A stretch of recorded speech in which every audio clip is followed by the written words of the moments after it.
my husband is the rock in our family with Jesus.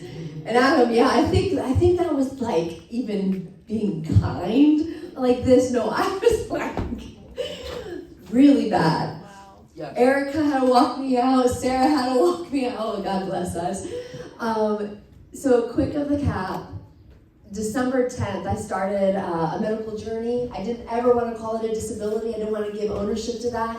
But we did apply for disability insurance because I was unable to think, talk sometimes. I needed assistance to go to the bathroom. Sarah can contest. I was so faint, dizzy, lightheaded, lasted for several hours. And so Jim needed to go back to work and provide for our family, and we needed care because I couldn't take care of my little 2-year-old cutie snuggle bunny. And that's when you as a church stepped up. Jim reached out with boldness and humbleness and DK. You said, let's put a Google Doc together. Let's find care. And then Deb and Isaac, Deb, you made the best Korean soup I've ever had in my palate. What was that? It's not Korean. What is it? It's American. I would call it Korean soup. Made by Koreans. Made by Koreans. Which fed our caretakers. We needed caretakers, and it happened we had caretakers every day. Jim was at work for 3 weeks.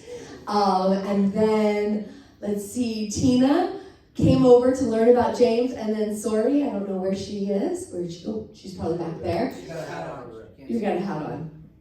Cheekaboo. So they went to my gym with James to learn how fun he could be, and Tina helped.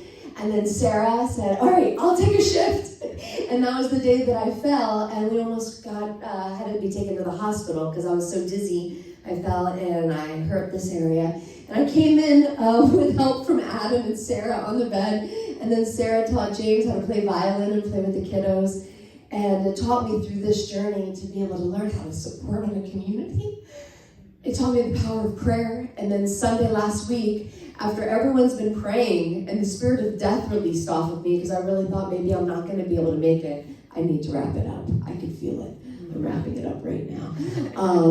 Last Sunday, when my friends prayed, who brought me really into relationship with Jesus, identified spiritual strongholds from when I was a teenager. Thank you. And started to bind those and cut those. Thank you. Images came up, witchcraft, Wow. haunted houses, seances that I did as a teen thinking, what is this? This is kind of fun. And we cut those. She cut those. We prayed about them. And I walked out of the house. Yes. Then I threw up on the way home, and I felt like I was purging demons. Got home, and I threw up 3 more times, and one of those demons I associated as the spirit of denial. And the next morning I woke up, and I was like, what? And I bent down, which I couldn't do, and I picked James up for the first time, and I have a belly now, and I'm totally wrapping it up. And his little legs can't go over my little pregnant belly. And I was like, oh my gosh, I gotta hold my son. And I am on day 7 of physical recovery. Amen. That is only by the power of God. And I praise God for our church community and my friends coming through. Yes. Thank you, Adam, for leading. Yeah, thank you for having the courage to really share that. Because sometimes it takes courage to be like, yeah, I had some friends and some agreements that needed to be broken off. And so what you see is you saw a natural ramification of spiritual conditions. And so we live in a culture and a society that wants to medicate everything, but you can't medicate a demon. Come on. You can't medicate, and you can't analyze the demonic attack. Sometimes what happened to people, you saw what happened to Sarah. She was here.